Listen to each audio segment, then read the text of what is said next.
Hi everyone, Australia. This is Erik, the guitar player from Swedish Millencolin, and we are super excited to finally come over and play the Good Things festivals. Beautiful, Erik. Thanks for joining us this afternoon. Cheers. Great to talk to Australians again. Beautiful, mate. That's actually the focus of this first question, mate. So Millencolin are returning to Australia in December for 3 shows as part of Good Things. So what does it mean to the band to know that people all the way over on this side of the world love the band and they want to see you play? It means a lot. It means the world.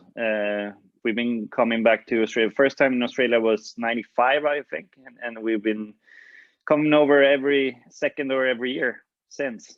And the lineup for Good Things is huge as well, man. With Bring Me the Horizon, NOFX, Gojira and Fever 3-3, Jinjer, Lacuna Coil, the list goes on, mate. But have you actually toured with many of those bands overseas, and what are they like? We toured with NOFX so many times over the years, and huge inspiration for us when we formed the band and everything. So yeah, we know those guys well. It's gonna be great to catch Fever 3-3, one of our really favorite bands as well. We're happy to see them in the lineup. Never seen them live or met them or anything. No, so but yeah, there are a few a lot of those bands been playing at festivals where we played over the years, but never really toured except for NOFX. Yeah, cool. And there's also a lot of Australian bands. You got Red Hook, Thornhill, the Amity Affliction, TISM. There's a few more than that too. But do you know much about any of the Aussie bands on the lineup?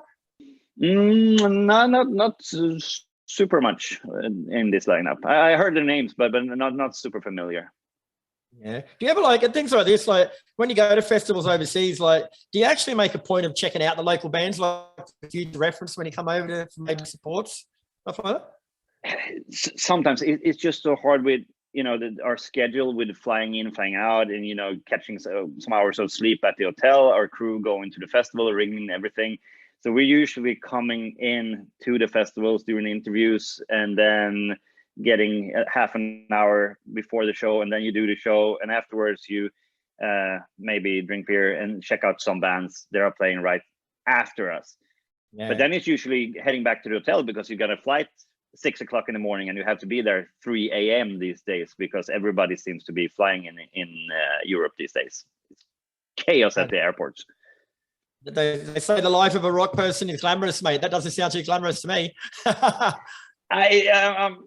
When you go these festival weekends we're doing right now, there's no sleep. First of all, we start off in Örebro where we live, with a van to Stockholm Arlanda, and we usually go up at 2 a.m. in the morning, and that's as much sleep you get in 48 hours pretty much. So I mean the shows are great, but the traveling it sucks. Yeah, sounds like it, man.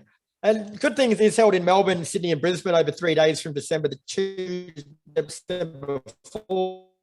Are you here for 3 days, mate, on that subject, or are you going to be having a bit of a holiday while you're here? But I mean, we love Australia, and I love going fishing in Australia. So hopefully I can go fishing one day. But still, I mean, we're there to tour. So I'd rather play a show every day, to be honest.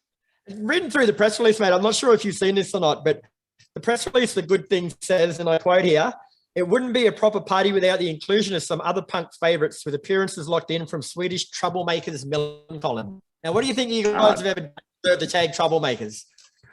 Troublemakers? Never. I'm not really used to be called a troublemaker, but yeah, I'm fine with that. Sounds better than those sissies from Sweden. I'm sure it was meant in the nicest way possible. yeah, absolutely. We love those guys arranging the festivals, close friends of ours. Millencolin also celebrate 30 years of being a band this year, mate. So take us back to the start of the band, mate. What was the musical climate like back then, and where did Millencolin actually fit in? The type of music, the Californian type of music we're playing was, it was not popular at all in Sweden or in Europe, I guess. I was in a band. Everybody had their band singing in Swedish, doing the Swedish punk rock type of thing. But since we were skaters, we heard all the Operation Ivy and NOFX and those bands, Better Legend, on skateboard videos, VHS. And so we were just like, let's start a band that sounds like the skateboard videos, you know. And we just formed a band, me, Matthias, and Nicola in the band first. Larson joined later, but I recorded a demo tape, and it was just like, it's such an underground level. I mean, I was 16 or 17 or something like that.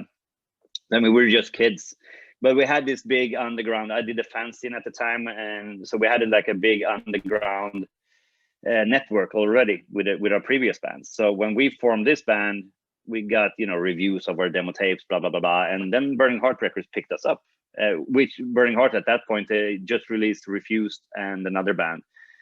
So they were just like this tiny label, this guy, and then we grew together over the years, and still 30 years going strong. Wow. And after releasing 3 albums that were more along the lines of that ska punk, mate, like, it wasn't until the more rocky influence, I guess, Penny Bridge Pioneers, that the band actually received more global recognition. Like, do you think that was coincidence, or was it because of that rock element, or was it because of the hard work you'd done leading up to it? But both the hard work, of course. We toured so much between 1995 till 99. We were basically, I had a girlfriend at that time, and I realized that I had it I was together with her for 4 years, and I realized that I've been away from her for 3 years. So I actually just spent 1 year with her. Crazy phone bills. The phone bill from Australia, that's the BNP of Sweden these days.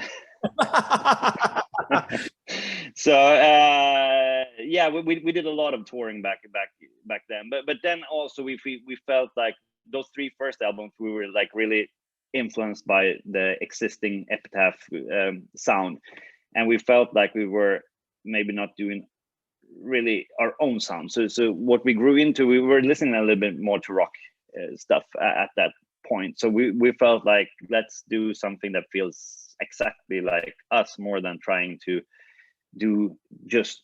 sound like the California style. And we were kind of sick of the ska stuff at that point too. So it just naturally turned into more of a rock album. And then Brett Gurwitz from Bad Religion, he produced the album as well, and he put a touch on everything. So, and it became, you know, up to date, our most successful album.